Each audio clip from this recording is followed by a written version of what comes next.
بسم اللہ الرحمن الرحیم۔ السلام علیکم ویورز، کیسے ہیں آپ دیکھ رہے ہیں میرے یوٹیوب چینل سلطانی ٹی وی۔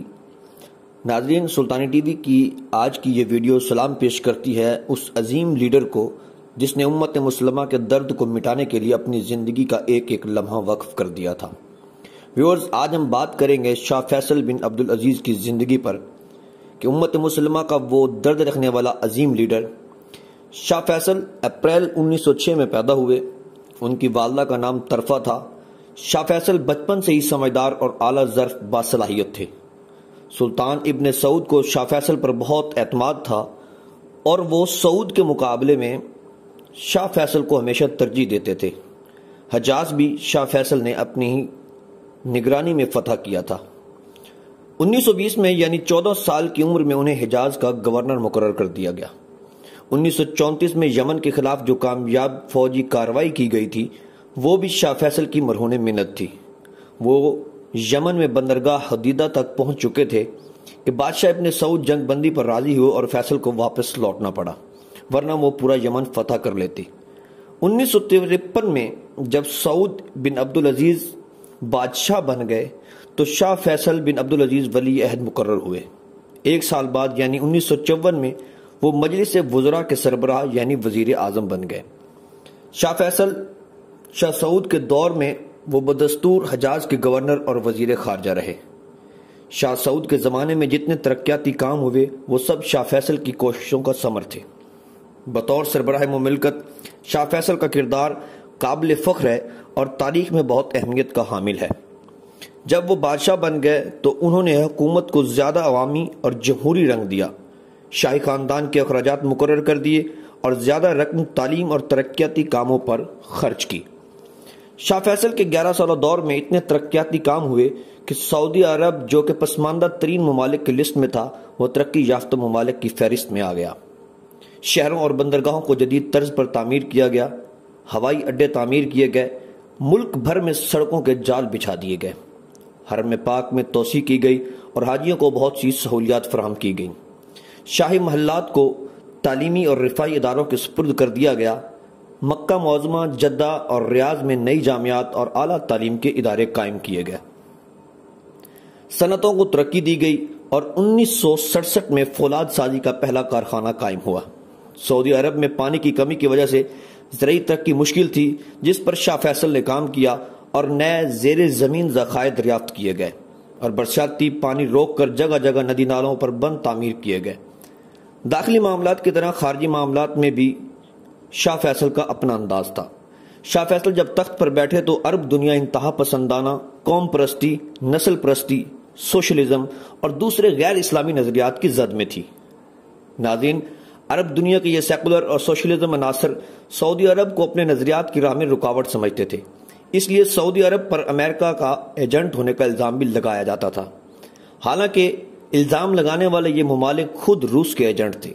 شاہ فیصل کا یہ بہت بڑا کارنامہ ہے کہ آپ نے فلسطین کا مسئلہ، کہ جسے صرف عرب کا مسئلہ سمجھا جاتا تھا، اسے اسلامی دنیا کا مسئلہ بنا دیا۔ شاہ فیصل نے خارجی معاملات میں بڑی دانشمندانہ اور معتدل پالیسیز اختیار کی۔ انہوں نے عرب ممالک پر یہ بات واضح کر دی تھی کہ مسلمانوں کی بھلائی آپس میں لڑنے سے نہیں بلکہ مسلمانوں کے اتحاد میں ہے۔ شاہ فیصل کی بہت سی قربانی ہیں، لیکن اتحاد اسلام ان کا سب سے بڑا کارنامہ تھا اور اس پر وہ آخری وقت تک قائم بھی رہے۔ ناظرین، اگست 1966 ترکی کا دورہ کر کے آپ نے اختلافات کو ختم کرنے اور آپس میں پیار کو پروان چڑھانے کا کارنامہ انجام دیتے ہوئے سعودی عرب سے ترکی کا دورہ کرنے والے پہلے لیڈر کا اعزاز بھی حاصل کیا۔ اس دورے سے نہ صرف دونوں ممالک قریب آئے بلکہ عربوں اور ترکوں کو دوستانہ تعلقات کا ایک نیا دور شروع ہو گیا، اور آہستہ آہستہ وہ زخم بھی بھرنے لگا جو عربوں کی بغاوت کی وجہ سے ترکوں پر لگایا گیا تھا۔ عرب دنیا میں ان کا دور رحلت الخیر یعنی بھلائی کے لیے سفر کے نام سے مشہور ہے۔ ان دوروں سے شاہ فیصل نے عالم اسلام کو پیغام دیا کہ مسلمانوں کی بھلائی اسلام میں ہے اور اتحاد مسلم میں ہے، اور شاہ فیصل نے عالم اسلام کو یہ پیغام دیا کہ وہ کسی بلاک سے، خواہ مشرق کا ہو یا مغرب کا، سرمایہ دار ہو یا اشتراکی، کسی سے بھی امیدیں وابستہ نہ کریں، کیونکہ ان بلاکوں کی امداد اخلاص پر مبنی نہیں بلکہ اغراض پر مبنی ہوتی ہے۔ اخلاص تو صرف مسلمانوں میں ملے گا۔ ناظرین، ان دوروں میں شاہ فیصل نے اسلامی اتحاد کے لیے جو راہ ہموار کی تھی وہ جون 1967 میں اسرائیل کے مقابلے میں عربوں کی شکست کے بعد اور زیادہ مضبوط ہو گئی۔ اگست 1967 میں جب خرطوم میں عرب سربراہان کی کانفرنس ہوئی تو شاہ فیصل نے مصر کے جمال عبد الناصر کو گلے سے لگا لیا اور ان کی تمام مخالفانہ پالیسیوں کو نظر انداز کرتے ہوئے مصر کو وسیع پیمانے پر مالی امداد دینے کا اعلان کر دیا تاکہ مصر جون 1967 کی شکست کے شکنجے میں ہونے والے جو مالی نقصان تھے اس کو پورا کر سکے۔ جدید سعودی عرب کے سب سے طاقتور حکمران شاہ فیصل کے چند واقعات آپ کے سامنے رکھتا ہوں، جس سے آپ کو معلوم ہوگا کہ شاہ فیصل کی کیا اہمیت تھی اور وہ کس قدر بہادر، نڈر اور اسلام کے ہیرو تھے۔ دوستوں، جدید سعودی عرب کے معمار اور عالم اسلام کو دنیا میں عزت و قوت سے کھڑا کرنے والے سعودی فرمانروا شاہ فیصل کو آج بھی دنیا بھر کے مسلمان سلام جرت پیش کرتے ہیں۔ یہ شاہ فیصل تھے کہ جنہوں نے 1969 میں مسلمانوں کے سربراہان کو OIC کے پلیٹ فارم پر اکٹھا کیا تھا۔ پاکستان میں فیصل مسجد، جو کہ دنیا کی تیسری اور پاکستان کی سب سے بڑی مسجد ہے، یہ شاہ فیصل کا پاکستانیوں کے لیے تحفہ ہے۔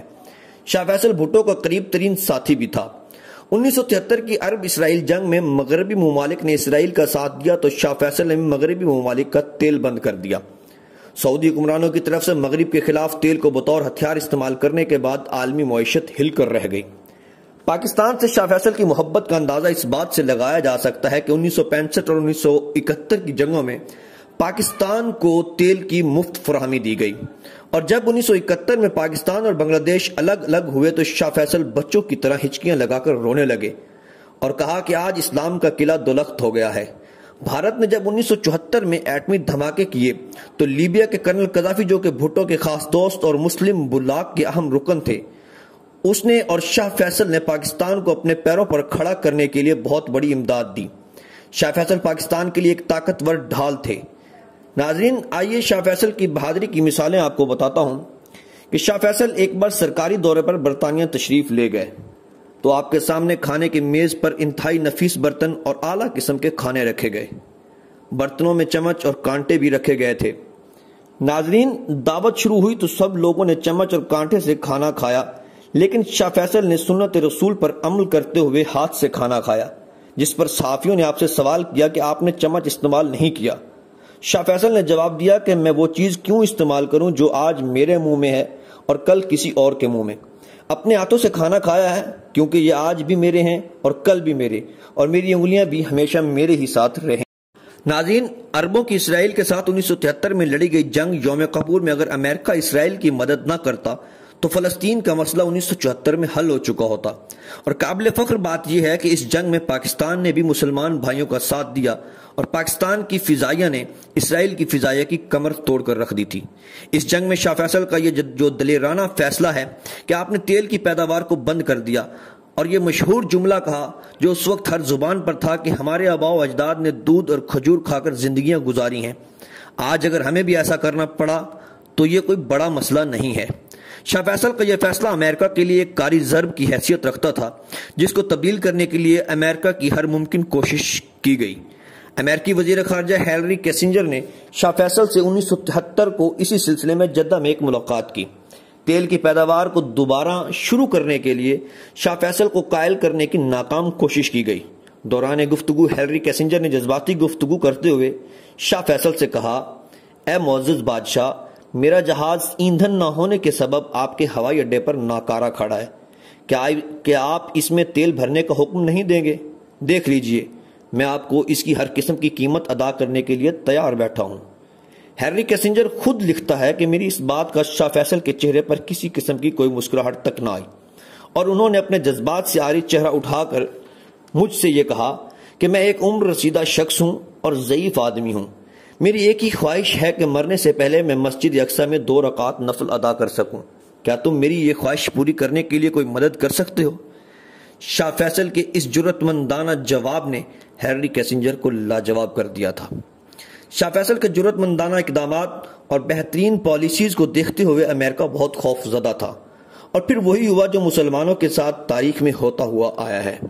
یہاں یہ بات بھی قابل ذکر ہے، کیا یہ محض اتفاق ہے کہ اسلامی ممالک کے جن سربراہان نے مسلم بلاک بنانے کی جسارت کی، ان میں سے کسی کا انجام اچھا نہیں ہوا؟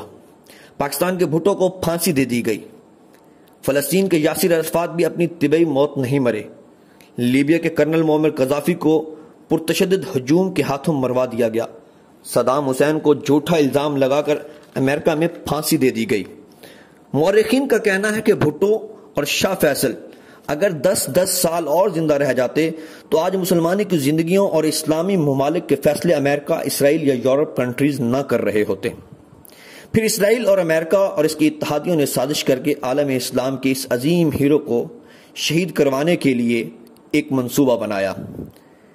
شاہ فیصل نے بادشاہ ہو کر بھی سادہ زندگی گزاری تھی۔ وہ سعودی عرب کے بادشاہ نہ تھے بلکہ دنیا بھر کے مسلمانوں کے مشفق اور وفادار تھے۔ ان کی حیثیت عالم اسلام کے لیے ایک چھتری سی کی تھی جو سایہ فراہم کرتی ہے۔ شاہ فیصل کو 25 مارچ 1975 کو ان کے بھتیجے نے شاہی دربار میں گولی مار کر شہید کر دیا، اور شاہ فیصل کے بعد ان کے بھائی خالد بن عبدالعزیز تخت پر بیٹھے۔ انا للہ و انا الیہ راجعون۔